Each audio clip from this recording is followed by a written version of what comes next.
자, 그럼 이제 좀 오셨으니까 시작해 볼까요? 자, 일단 금일 코스피 지수는 1.44%, 코스닥은 2.36%, 양지수 다 상승 마감했습니다. 물론 전날 미증시가 한 2%대의 상승폭을 보여줬기 때문에 일단 오늘까지만 봤을 때는 제가 장전에도 말씀드린 것처럼 이거는 기술적 분석으로 보는 게 맞다라고 말씀드렸죠. 자, 오늘 국내 증시가 상승한 이유는 일단 전일 미증시가 올라간 것도 한몫했죠. 전일 미증시가 올라간 이유는 유럽 증시랑 미증시가 올라간 건 자, 중국 지역 중에 하나를 봉쇄하면서 자, 코로나 확진자가 한 70명 나왔대. 코로나 확진자가 나오니까 이제 깜짝 놀라서 봉쇄를 하면서 아, 이제 야, 이거 경제가 안 좋아지는 거 아니야? 이거 도시를 봉쇄했으니까 막 공장도 안 돌아가고 막 그런 거 아니야? 막 이런 불안감 때문에 원유에 대한 수요가 감소했다. 지금 국제유가가 급등한 이유는 원유에 대한 공급이 감소하지 않을까? 국제유가 급등. 자, 가격은 수요와 공급에 따라서 결정이 됩니다. 자, 원유에 대한 공급이 감소하지 않을까? 이것 때문에 국제유가가 최근에 급등했잖아요. 공급이 왜 감소할까? 우크라이나랑 러시아랑 막 치고받고 싸우면 러시아가 산유국인데 지금 미국 같은 경우는 러시아 기름을 안 쓰겠다. 러시아 원유 수입하지 않겠다. 막 이렇게 말을 하고 있죠. 이런 식으로 점점 이제 전쟁 중이니까 원유 생산도 원활하지 못하고 공급도 원활하지 못할 거다. 그래서 전 세계 원유에 대한 공급이 감소하지 않을까? 라는 생각에 국제유가가 급등한 거예요. 수요는 일정한데 공급이 감소하니까 국제유가가 급등할 수밖에 없었죠. 근데 최근에 이제 중국이 도시가 봉쇄되면서 아, 이거 원유에 대한 수요가 감소하지 않을까? 원유에 대한 수요가 감소하게 되면 국제유가는 하락합니다.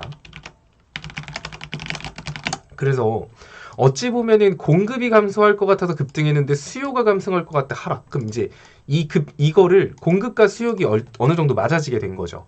예전에는 수요는 일정한데 전쟁 때문에 공급이 감소하겠지? 이 생각을 했다면, 도시가 봉쇄되면서 수요가 감소할 것 같아.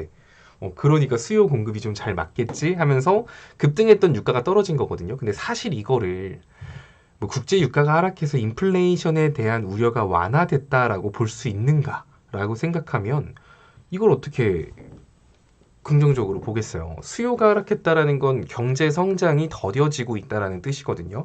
사실 지금 이렇게 수요가 감소해서 생긴 국제 유가의 하락은 그냥 객관적으로 보면은 지금 증시의 호재라고 할 수는 없어요. 오히려 악재라고 봐야지.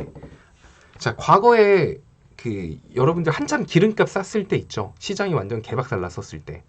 이제 그때 주식하셨던 분들은 아실 거예요. 코로나가 터졌을 때 사람들이 원유에 대한 수요가 감소할 것 같아가지고 당시에 제가 이제 경유를 타고 다니는데 기름값이 1,000원 밑으로 떨어진 적이 있었거든요.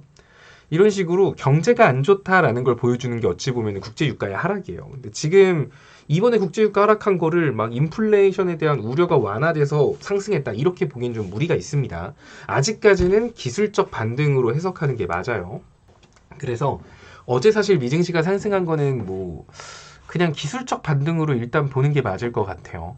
일단은 그렇게 보는 게 맞을 것 같고 중요한 거는 그거거든요. 이제 우크라이나가 나토에 대한 가입을 포기했다. 중립국으로 남겠다. 월요일 날도 말씀드렸던 거지만 지금 시장에서 그냥 제일 중요한 거 그냥 우크라이나, 러시아 이거밖에 없어요. 뭐 금리가 어쨌네, 국채 금리 어쩌네. 이거는 그거랑 국제 유가가 어쩌네, 인플레이션 이거 그냥 해결되면은 다 알아서 해결될 문제거든요. 그래서 이제 우리는 사실 이 이슈만 주목을 하면 돼요. 근데 이 이슈가 어떻게 될지, 며칠이 지속될지 이런 건 알 방법이 없다라고 했는데 제가 월요일날 영상에서 말씀드리기를 이제 러시아 디폴트 가능성, 이제 이런 뉴스들이 나오고 있는 거.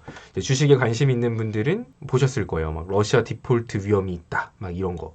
그럼 이제 거기에 대해 30일 유예 기간이 생겨요. 30일 유예 기간이 생기기 때문에 그 기간 동안 러시아랑 우크라이나랑 전쟁이 끝나거나 휴전협정을 하거나 러시아 군대가 철수를 하게 되면 금융제재 일부가 당연히 풀리겠죠. 그러면 사실 이 디폴트에 대한 우려가 사라질 거예요. 그래서 전쟁이 끝날 때까지 앞으로 전쟁이 길어져 봐야 30일 안에 끝날 것 같다라고 말씀을 드렸던 게 월요일이에요. 기억하실 겁니다. 자, 이 이슈가 사라져야 되는데 일단은 카카오톡 무료 체험방 참여 방법. 영상 하단의 리딩방 참여 링크를 눌러주세요. 참여 코드는 영상 상단 배너를 참조하여 오픈 채팅방에 입장해주세요. 입장 후 인사 부탁드립니다. 공지사항을 확인해주시고 갭 교육 영상 시청해주세요. 감사합니다. 러시아는 이미 잃은 게 너무 많아. 그래서 러시아는 반드시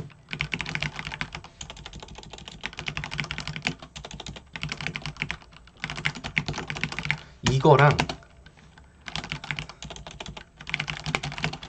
요거 두 개를 무조건 얻어내야 그나마 지금까지 얻은 손실, 그래도 계산기 두드려도 사실 이거를 러시아가 얻어내도 러시아는 사실 잃은 게 훨씬 많아요.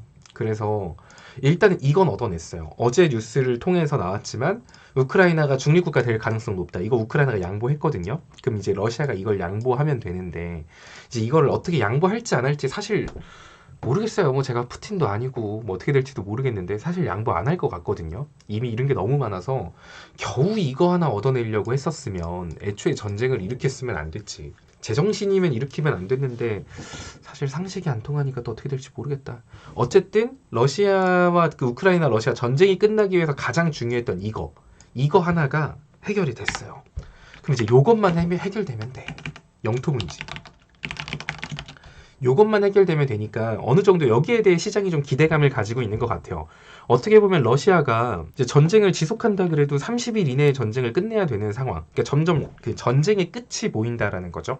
전쟁의 끝이 보인다. 요게 그나마 좀 시장이 긍정적인 내용이기는 한데, 아까 말했지만 이게 상식적으로면은 어차피 일어났으면 안 됐을 전쟁이거든요. 근데 이게 상식 밖의 일이어가지고 전쟁이 분명히 끝나가고 있는 것 같기는 한데 이게 확답을 내릴 수 없는 약간 애매한 상황. 그래서 지금은 사실 지금 상승은 이제부터 여러분 전쟁 끝납니다. 이제부터 시장 막 그냥 계속 올라갈 거예요. 막 이런 말씀은 못 드려요. 그냥 뭐 이렇게 올라가다가도 러시아가 막 키이우 지역에 막 미사일 폭격하면 또 시장 개박살 날 거거든요. 그래서 일단 오늘까지 시장을 평했을 때는 그냥 기술적 반등이구나 라고 생각하시면 돼요. 오늘 환율 많이 떨어졌어요. 거의 1% 가까이 환율 떨어졌을걸요. 근데 외국인들 매수세는 하나도 안 붙고 있어요.